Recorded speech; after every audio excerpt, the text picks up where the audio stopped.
This weather report is brought to you by Fujitsu, Australia's favourite air. Tonight's 7 News headlines. There are fresh alerts tonight for several sites across the city, from Bankstown Sports Club to Liverpool and Katoomba. Sydney side is told to be vigilant. That comes after 18 new cases today. A cluster in Croydon tipped to grow. Residents in Wollongong turning out in huge numbers for testing.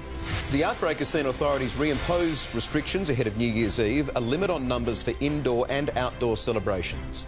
And the UK has tonight approved the Oxford AstraZeneca vaccine, the same jab being produced here in Australia. Now, Angie is back with Sydney's very grey New Year's Eve forecast. Angie. Yes, thank you, Angie. Even the weather seems to be on board with Sydney's COVID restrictions because the New Year forecast is certainly fit for lockdown. It won't be overly different to today's conditions. We reached a top of 24 degrees under grey skies. It felt a fair bit cooler than that, though, followed a low of 18. It was pretty miserable across the suburbs as well. 25 degrees was about the warmest at Cronulla and the airport. Camden reached 22, just 21 for Richmond, while the showers were patchy today. Last night's falls were very heavy. Totals were by far the highest on the northern beaches. In the 24 hours to 9 a.m, Terry Hills recorded 105 millimetres, Belrose 78, Manly 63, Mona Vale picked up 48. That compared to just 19 millimetres in the CBD. From the satellite, we have thick cloud cover over the state's north. That is where storms have been focused today, but those warnings have eased for now. Tomorrow, we'll continue to see wet weather push onto the coast. Falls aren't going to be as heavy, though, and they'll mostly happen in the east. Around the nation for New Year's Eve, now Brisbane, a shower or two, 29 degrees. Canberra, a light shower, 26. Overcast for Melbourne. Morning showers for Hobart, followed by a cloudy day.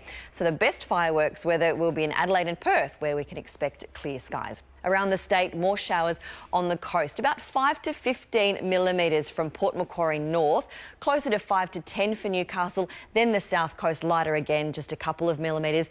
Inland, most of the day is going to be fine with just the potential for some afternoon and evening storms developing. Closer in, it's going to be a cloudy day around Sydney tomorrow. Again, the showers will come and go throughout the day. Tops are not going to make it past the low 20s on the coast, mid-20s inland, and a top of just 17 at Katoomba. On the coast, southeasterly winds will run at 10 to 15 knots on a 1 metre easterly swell. So if you are spending New Year's Eve on the water, apart from the light showers, conditions should be fairly light and manageable. For the city, a low of 19 degrees tonight, a top of 24 degrees, and those showers shouldn't amount to much, just a couple of millimetres, but it is going to be cloudy all day, including for the fireworks.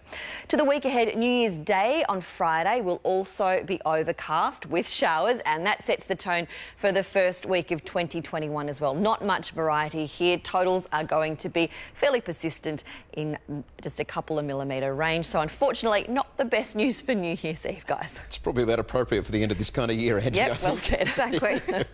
All right, thank you for that. That is 7 News for this Wednesday. We'll have updates for you throughout the evening. Sunrise starts from 5:30 tomorrow from all of us here at 7 News. Thanks so much for your company. Have a great night. Good night.